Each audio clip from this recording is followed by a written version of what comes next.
I'd like to talk about 3 phases of moral development, which is really another way of saying how we make our choices throughout our life. And I'll touch on grace versus judgment through that. Jonathan, so David's friend Jonathan, could be pretty bold and very fierce. It was still fairly early days in the reign of his father Saul, and the Philistines had the upper hand. Jonathan and his best fighting man decided to see if God would give them victory against a whole garrison of Philistines.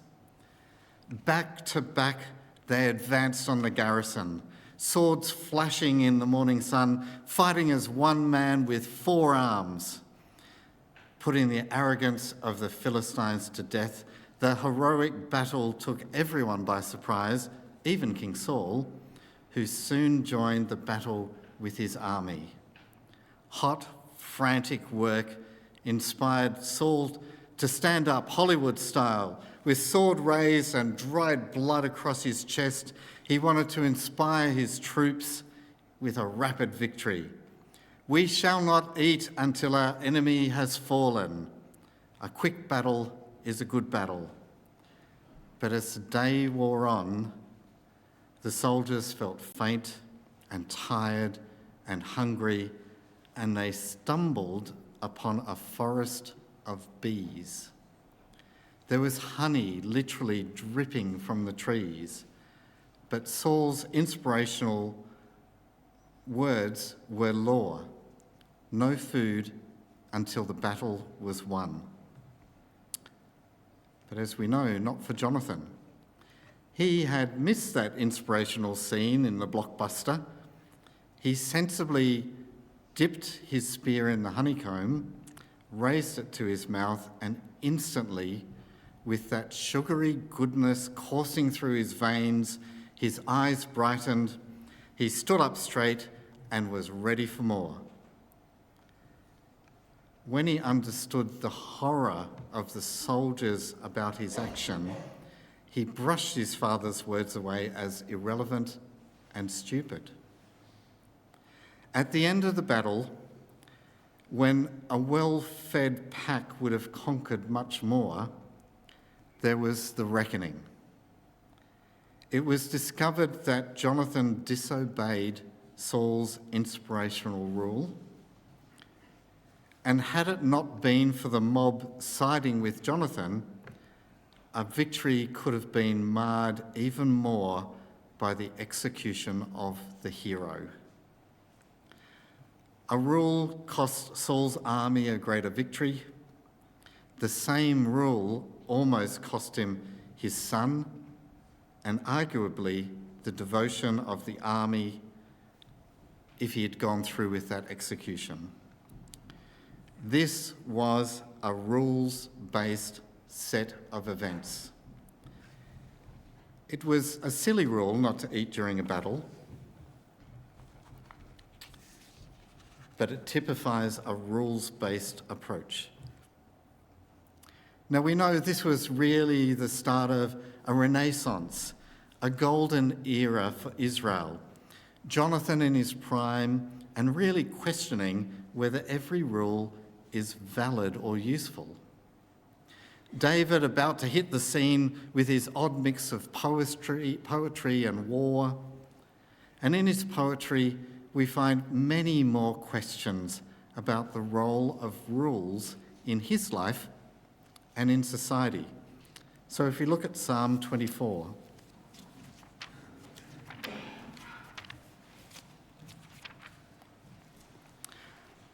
The earth is the Lord and the fullness thereof, the world and those who dwell herein. For he has founded it upon the seas and established it upon the rivers. Who shall ascend the hill of the Lord, and who shall stand in his holy place? He who follows rules? No. He who has clean hands and a pure heart, who does not lift up his soul to what is false and does not swear deceitfully. So one of many examples of David's understanding that there were things more important than rules, like clean hands and a pure heart. He acknowledges that rules may have a place by recognizing that people can embrace falsehood and swear deceitfully, things that the law of Moses forbade. But more important is living the right type of life, something God would be proud of, living by grace rather than by judgment. So we're looking at the biblical equivalent of adulthood, where we're not just following rules because they are rules, or breaking them because we're teenagers and we can do that sort of thing. This is approaching moral maturity, moving from a rules to a values and grace. This is a transition where there is no judgment. So this is a definition of grace. But let's take a couple of steps back. So babies are cute. They squirm around.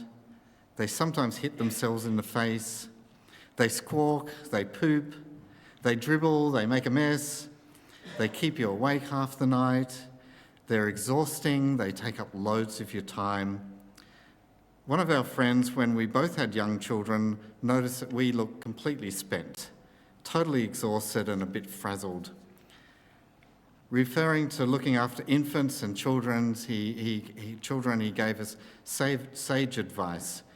It's all for a good cause. And it is. Because no matter how much they squawk and dribble and poop and generally make a mess, at some time they also smile. They look up to you with those big eyes and they look so lovable and cute. And you realise once again that a baby has no control over any of their actions.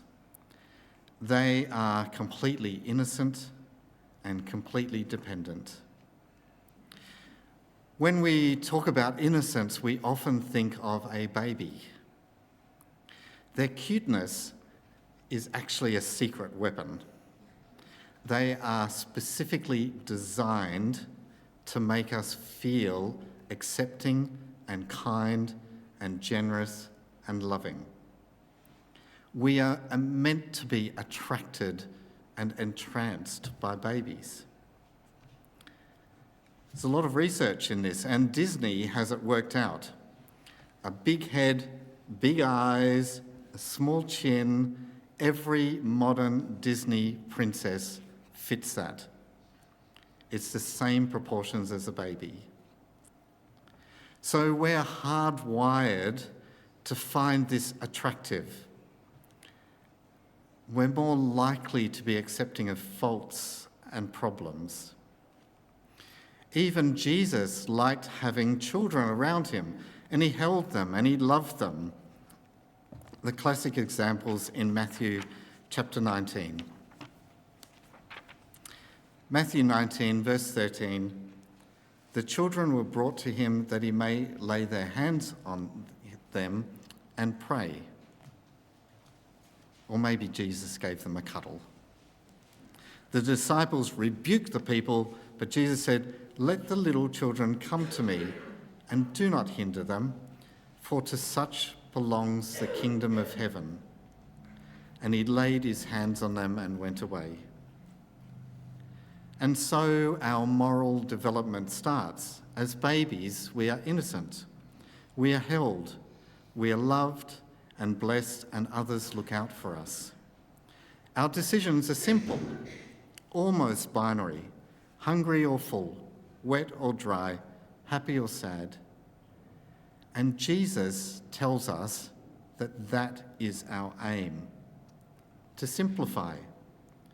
This level of innocence is what the kingdom of God is all about. We start like this, and then we spend our lives trying to get back to it. And you know what? This is how God starts his story about us as well. The narrative of the Bible kind of mirrors our moral development. In the beginning, God created us, and there were no rules, just creation, just a garden. So in Genesis 1, verse 28,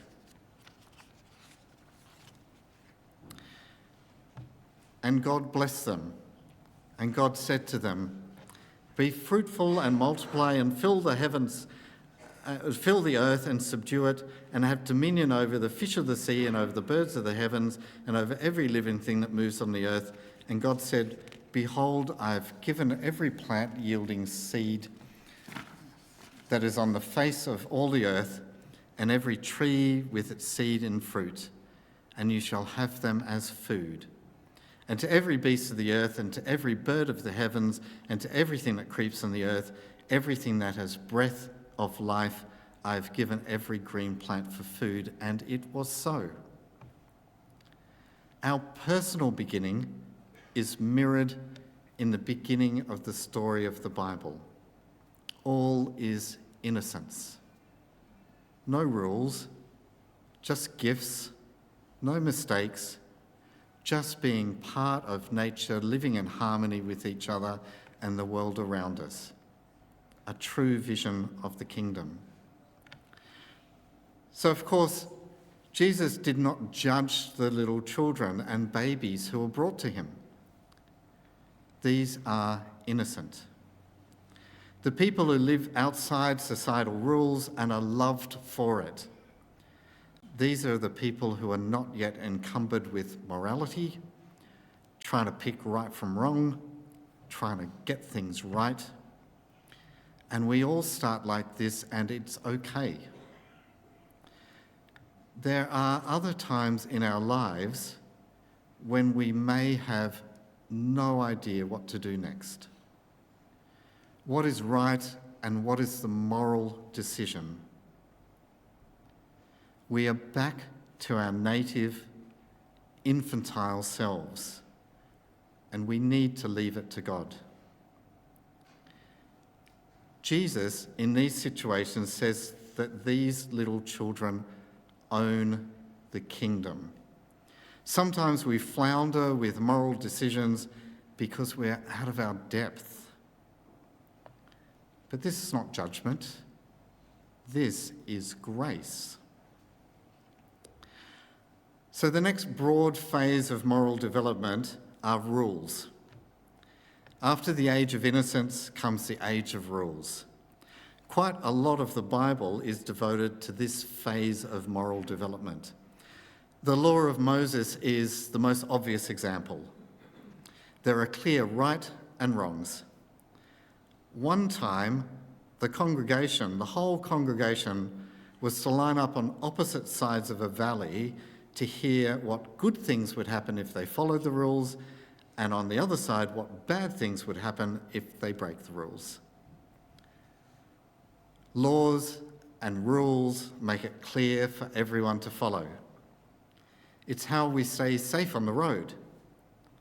It's how we know the limits of what we can do at work. It's how our broader society understands what is allowable and what is not. But there's a few problems with this phase of moral development. And there are kind of three directions we can head during this phase of development. So one risk is that we don't move, that we continue to love rules and love them more, and we love more rules and we love those rules and we love them more. So we've all seen young children making up a new game. So Sam, Millie and Joe are about to play a new game. What we do, says Millie, is we throw a balloon at Joe and then throws it to Sam and then to me. Yes, Joe butts in, but if you throw it with one hand, you get more points. And you're not allowed to look when you throw it, chimes in Millie. What about if we close our eyes? What about if we open them? Are you out? And if the balloon hits your head, you're out too. We'll make that a rule. And what if the balloon hits the ground? You should lose points for that. You should be out for that. And so it goes on and on and on. Sometimes the children never actually play the game. Sometimes the game is just setting up the rules. So I know this is a pretty low-key example, but you can see it in your own lives. So a more significant example is how the Pharisees made worship so difficult by adding more and more and more rules. Like details about how much herb from your garden to tithe, and how to pray, and what currency you use in the temple, and all sorts of other rules which could just simply not be followed by everyone. And it's a very easy trap to fall into. And Christadelphians are not immune to this sort of thing, coming up with more and more rules. And in terms of moral development, we can arrest our development at this stage. Just as capital punishment was part of the law of Moses, our additional rules and more rules can lead to equally grim outcomes. We don't want to spend so much time coming up with the rules that we forget to play the game. During our rules-based stage of moral development, we can make more rules, and much of the Old Testament concerned this, or we can move beyond like Jonathan and David discovered. In terms of the biblical narrative, it's not until Jesus that we really see clearly the next step in our moral development. And it can start like this, like from Mark chapter 10, verse 17. And he was setting out on his journey, and a man ran up to him and knelt before him and asked him, "Good teacher, what must I do to inherit eternal life?" And Jesus said to him, "Why do you call me good? No one is good except God alone. You know the commandments: do not murder, do not commit adultery, do not steal, do not bear false witness, do not defraud, honour your father and mother." Rules-based approach to life. And he said to him, "Teacher, all these I've kept from my youth." And Jesus, looking at him, loved him and said to him, "You lack one thing. Go, sell all you have and give to the poor, and you will have treasure in heaven. And come, follow me." Disheartened by the saying, he went away sorrowful, for he had great possessions. The young man asked Jesus, "What have I missed?" He was deep in his rules-based stage of moral development. And while we often read his disheartened state to simply be a regret about his possessions, I think it was really that Jesus targeted something he loved, which was outside of his rules-based existence. I don't think this is a story about love of money. This is a story about finding there's more to living than rules. You see, there's no commandment or law or rule about giving away everything. And I think this is why Mark said that Jesus loved him. This young man could see that there was more to living a good life than following rules. And Jesus had to challenge him to take that next step. Jesus tells us in Matthew 5 and verse 17 that he did not come to abolish the law and the prophets, but to fulfill them. And that is what you do when you master one developmental milestone and move on to the next. You fulfill that milestone and you move to the next. So I said there were 3 ways we can move from our rules stage of moral development, we can make more and more rules, which overall equates to developmental delay, or we can grow from rules to the next phases, or we can, which is like ideal development, or we can rebel. So typically, many adolescents and young adults rebel against rules, like that's part of teenager thing. Rules about homework, schools, social boundaries, honesty, violence, anything really. And to me, in the context of what we're talking about, this is regressive development, going backwards. The Bible is littered with stories of people trying to break the rules and get away with it. So Jezebel and Ahab, for example, by no means the worst they had done. They claimed the land of someone they killed after manipulating and threatening the local council. Their motto seemed to be, find a rule and break it. But if we get back to on-track development, so if we exclude that rebel direction, the next step in development is we start questioning the rules in a good way. We start to realise rules and laws can only provide so much guidance for us. Pretty soon we realise that virtues such as love and joy and patience and kindness and goodness and faithfulness and gentleness and self-control are really important. We work out that rejecting a rule can sometimes be the right thing to do. So let's look a bit more in the New Testament for this part of the Bible really sums up the next phase of moral development for us. At the simple end, we know that Jesus and his disciples picked grain as they walked through a field on the Sabbath. Something that was against the rules, but it was okay to do it.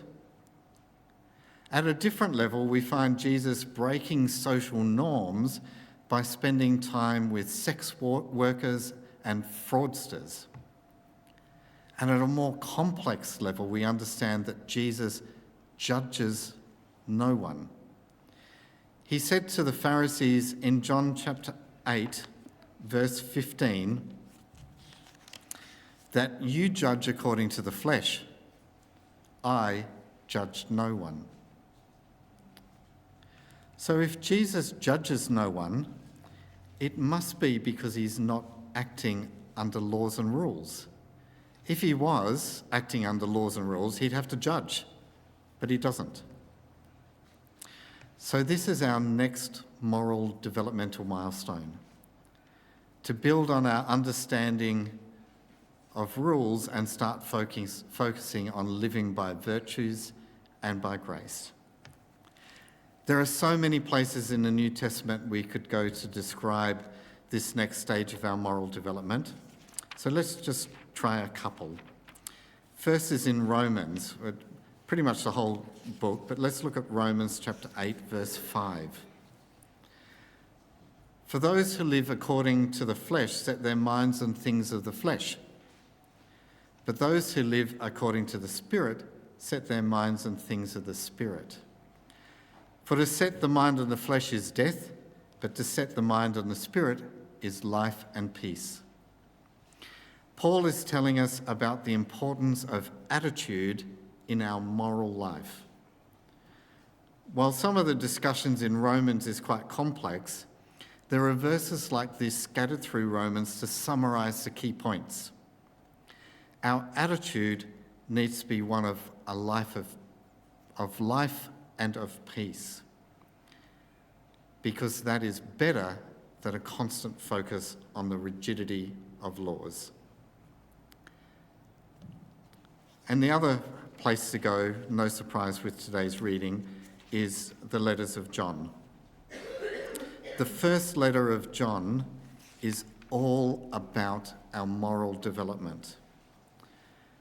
John, being completely realistic, knows that we live in a world governed by rules and laws.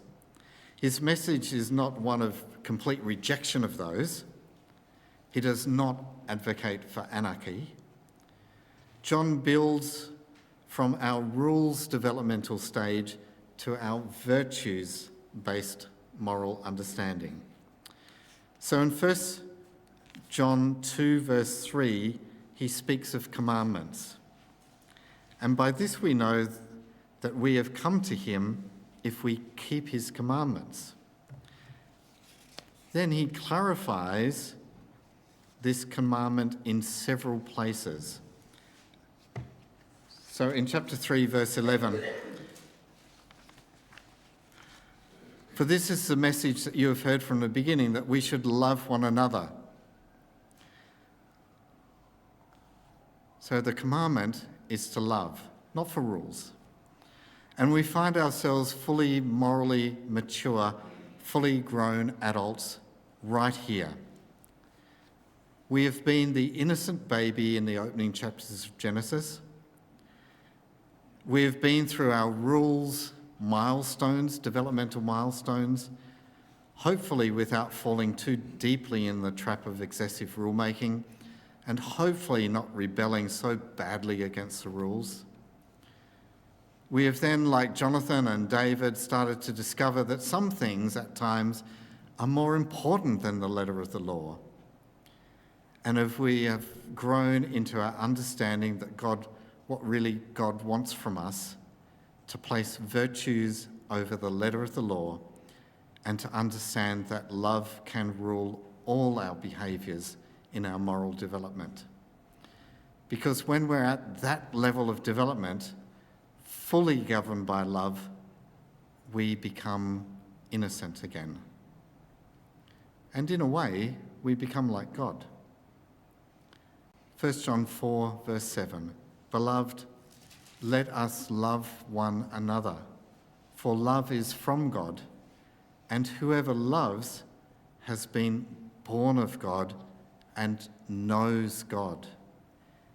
Anyone who does not love does not know God, because God is love."